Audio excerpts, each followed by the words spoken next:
las violaciones, los robos, las guerras, la pornografía, los desastres. Y cuando lee todo esto, usted nunca ve la palabra pecado. La vida es corta. La muerte es segura. El pecado es la maldición. Y Cristo es la cura. ¿Dónde está la cura? En la cruz del Señor Jesucristo. Por favor, escuche. Porque también Cristo padeció una sola vez por los pecados. ¿Y por qué la cruz? Cristo padeció una sola vez por los pecados, el justo, por los injustos, para llevarnos a Dios. ¿No es este un maravilloso versículo? Un maravilloso versículo. Hay suficiente dinamita del Evangelio en solo este para dinamitar el pecado, el odio, el dolor, la enfermedad de la vida de cualquier persona. Pero la dinamita debe ser encendida por la chispa de la fe. Deseo que hoy aprendamos exactamente cómo perdona Dios el pecado. Cómo Dios se encarga del pecado. Suponga que alguien viene y le da un puñetazo en la nariz. Después, suponga que en un acto de compasión, usted le dice a esa persona que le pegó, lo perdono. Suponga que esa persona le contesta, oh no, no hay necesidad de que me perdone, yo ya me he perdonado. Luego suponga que otra persona que presenció todo les dice, oh, ninguno de ustedes necesita preocuparse, yo ya los perdoné a ambos. Mas fue usted el que recibió el puñetazo en la nariz. Amigos, escuchen. Solo la persona que recibió el golpe puede perdonar. Entienda que el pecado es poner nuestro puño en el rostro de Dios. Y solo Dios puede perdonar el pecado.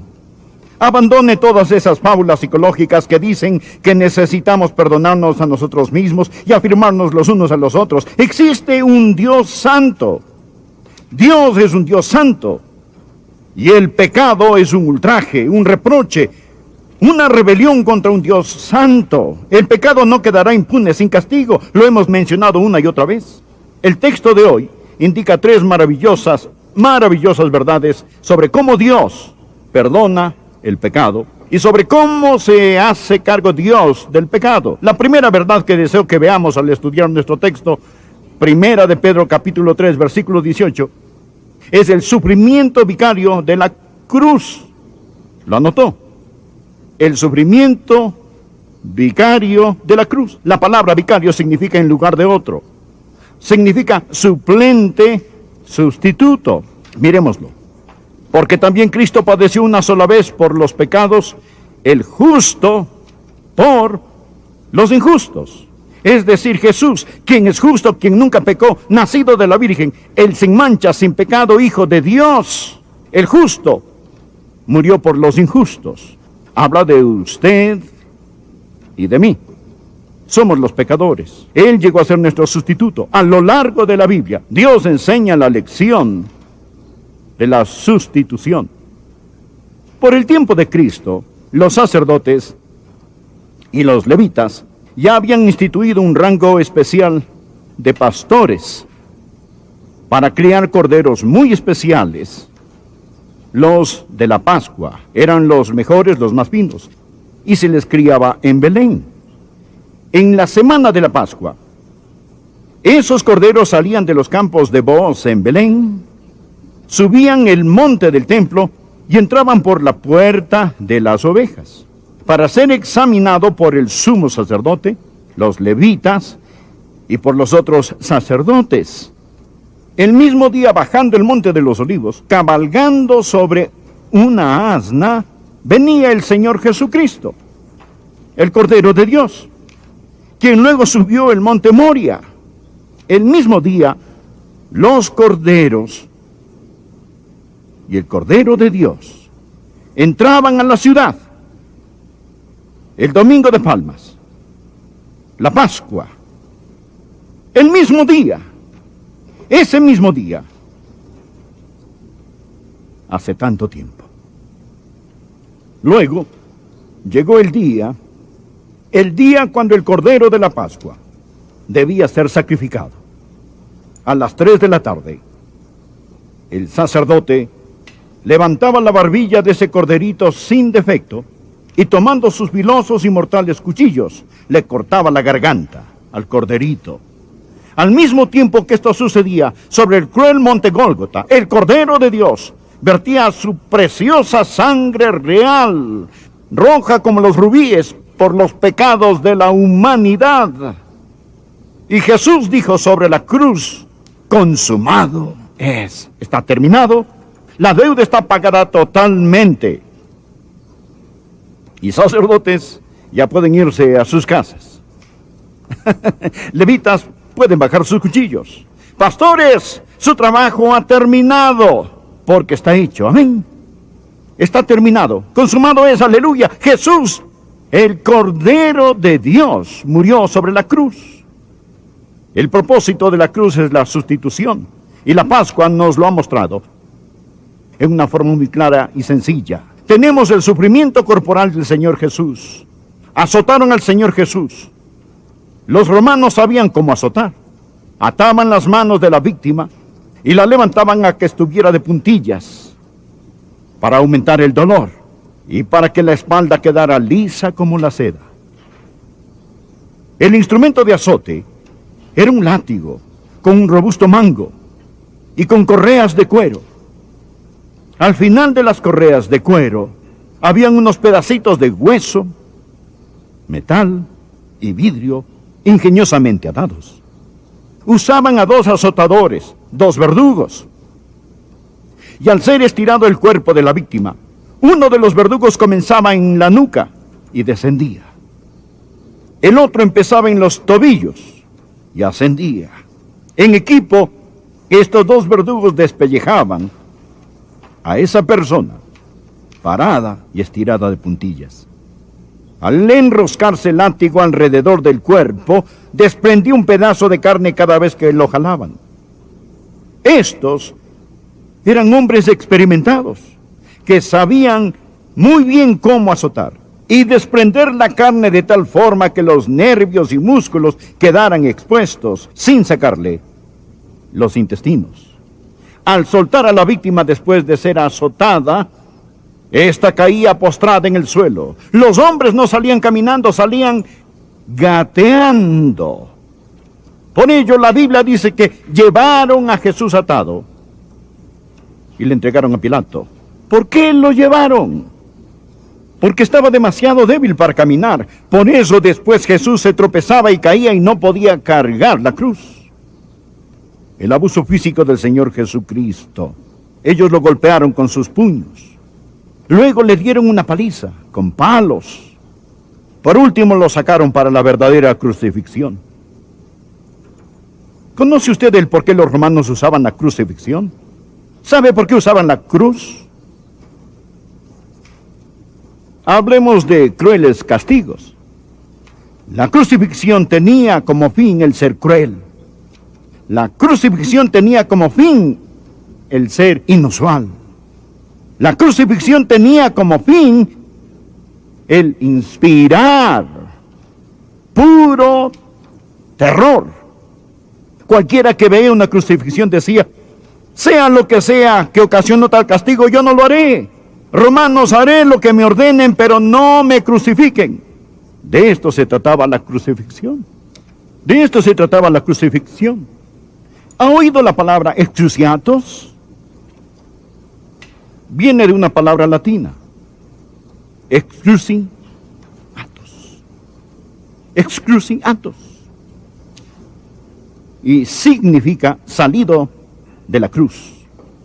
De la cruz. De esta palabra viene crucifixión. Un tipo de dolor atroz que proviene de la cruz. Un dolor agudísimo. Clavaban las manos de la víctima a la cruz. Ellos separaban los metacarpos, poniendo el clavo aquí, no en la palma de la mano, sino en la muñeca, para que no se cayera de la cruz. Trataban de golpear el nervio del medio, para transmitir el dolor por el cuerpo hasta el torso. Penetraban esos clavos a través de esos nervios. Lo crucificaban con sus brazos en un ángulo de 90 grados. Pero cuando el cuerpo caía, sus brazos quedaban en un ángulo de 65 grados, quedando sus brazos así. Los pies a su vez clavados a la cruz. El peso del cuerpo caía sobre el pecho. Y la persona crucificada comenzaba a respirar con dificultad. Por lo tanto, para poder respirar, la víctima tenía que alzar su cuerpo. Pero para hacerlo tenía que empujar contra los clavos que estaban en sus pies. La persona se encontraba entre la lucha por respirar y el agobiante dolor. Ahí hacía. Y las náuseas, trauma. Y hay un intenso dolor en cada nervio, convertido en un conducto para tal tormento. El individuo permanecía allí un agonizante largo tiempo hasta morir de una muerte atroz, atroz. Hubo la agonía física de la cruz. Hubo la agonía emocional, el sufrimiento emocional de la cruz, como predicamos la semana pasada. No solo Jesucristo bebió la copa, la contaminación del pecado, sino también llevó la corona, el castigo del pecado. Por ello, la copa y la corona nos hablan de la cruz, de Jesús bebiendo la contaminación y recibiendo el castigo. No es el que haya pecado, recuerde, el justo por los injustos, mas Él pagó el precio. ¿Y cuál era el precio? El estar separado del Dios omnipotente, omnipotente. No solo Dios el Padre se separó de su Hijo amado, sino que también en ese momento el Señor Jesús se convirtió en el objeto detestado por el Padre. Y Dios el Padre tuvo que mirarlo como mira a un pecador y tratarlo como trataría a un pecador. ¿Comprende ahora el texto de Pedro? También Cristo padeció una sola vez por los pecados, el justo por los injustos. Este es el sufrimiento vicario de la cruz. El sufrimiento vicario de la cruz. Aquí está la segunda verdad que deseo que observe. Amigo, mi corazón se conmovió tanto al estudiar para este sermón. Quiero que vean la satisfacción vital de la cruz. La satisfacción vital de la cruz. Miremos el texto. Hay una palabra que no quiero que pase por alto. Mírela. Porque también Cristo padeció. ¿Cuál es la próxima palabra? No puede escucharlos. Una vez por los pecados. Por los pecados. Amigo, esto no significa había una vez. Esto significa una vez y para siempre. Significa una vez y para siempre. Al decir Jesús, consumado es, dijo que la deuda quedó cancelada totalmente. Recuerdan que he mencionado que en Roma, cuando encerraban a un hombre en prisión, cuando se le encontraba culpable de un crimen, ellos lo encerraban y escribían un certificado de deuda que lo pegaban a la puerta de su celda. Era su deuda al Estado y a la sociedad. Era lo que su pecado, su crimen había provocado.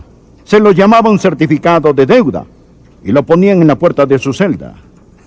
Después de servir su tiempo, pagar la pena y satisfacer las deudas de la ley, entonces escribían sobre este certificado de deuda pagado en su totalidad y se lo entregaban al prisionero. ¿Sabe cuál era la palabra que escribían sobre este papel?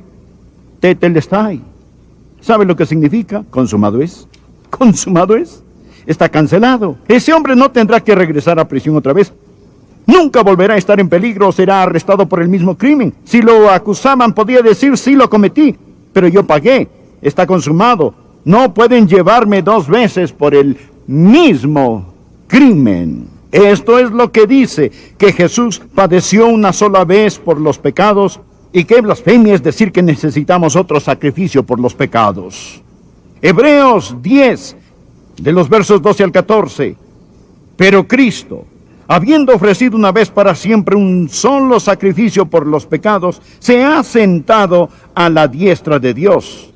de ahí en adelante esperando hasta que sus enemigos sean puestos por estrado de sus pies. Escuchen esto, porque por una sola ofrenda hizo perfectos para siempre a los santificados. Aleluya. Este es el porqué de la seguridad eterna.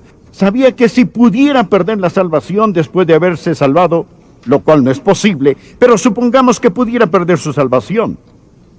Para que pudiera salvarse nuevamente, Jesús tendría que morir otra vez. Verá, cuando Jesús murió, fue solo válido para una salvación, porque con una sola ofrenda hizo perfectos para siempre a los santificados. Jesús dijo, consumado es, cancelado, pagado totalmente. No hay nada que se pueda hacer ni que necesite hacer. Existe el sufrimiento.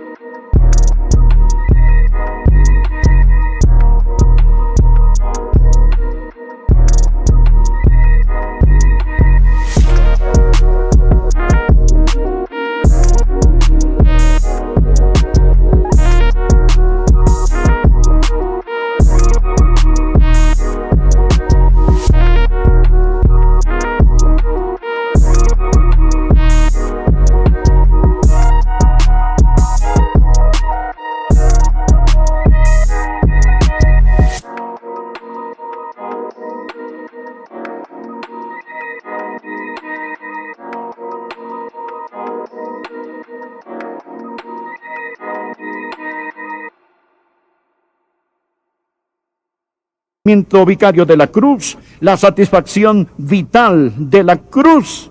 La Biblia dice en Isaías 53:11 que Dios el Padre verá el fruto de la aflicción de su alma y quedará satisfecho. Dios está satisfecho con lo que Jesús hizo sobre la cruz. La deuda del pecado está pagada. Aleluya. La tercera verdad que deseo que vea. No solo el sufrimiento vicario de la cruz, no solo la satisfacción vital de la cruz, porque también Cristo padeció una sola vez por los pecados del justo, por los injustos, sino también la salvación victoriosa de la cruz. La salvación victoriosa. Cristo padeció una sola vez por los pecados, el justo por los injustos. ¿Para qué? Para llevarnos a Dios. ¿Lo ve? Léalo. Para llevarnos a Dios. ¿Qué hace el pecado?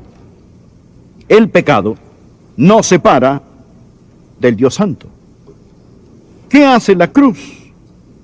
Sobre esa cruz, Jesús tomó a Dios Santo con una mano, al hombre pecador con la otra, y por medio de la sangre de su cruz, Él reconcilió a Dios y al hombre.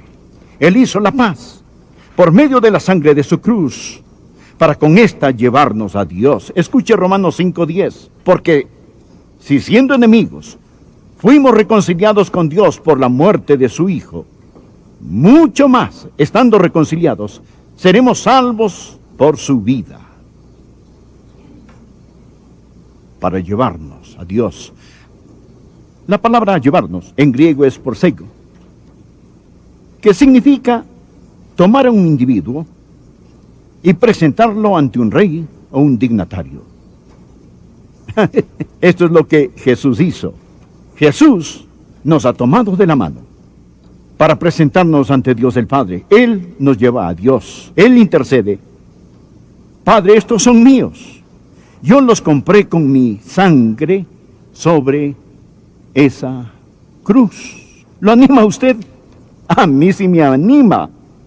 El rey David en el Antiguo Testamento tuvo un hijo. Su nombre era Absalón. Y Absalón se rebeló.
contra su padre. Había una mujer en el reino que le dijo a David: usted necesita hacer algo para reconciliarse con su hijo, para que él regrese, para traer a su hijo. Pero David no lo hizo. Dicha mujer le dijo: rey David, usted no está actuando como Dios actúa. Por favor, anote este precioso versículo en el margen de su Biblia. Es un increíble versículo. Segunda de Samuel 14:14. Esto es lo que esa mujer le dijo a David: porque de cierto morimos, y somos como aguas derramadas por tierra, que no puede volver a recogerse. Ni Dios quita la vida, sino que provee los medios para no alejar de sí al desterrado. ¿No es este un gran texto evangelístico del Antiguo Testamento?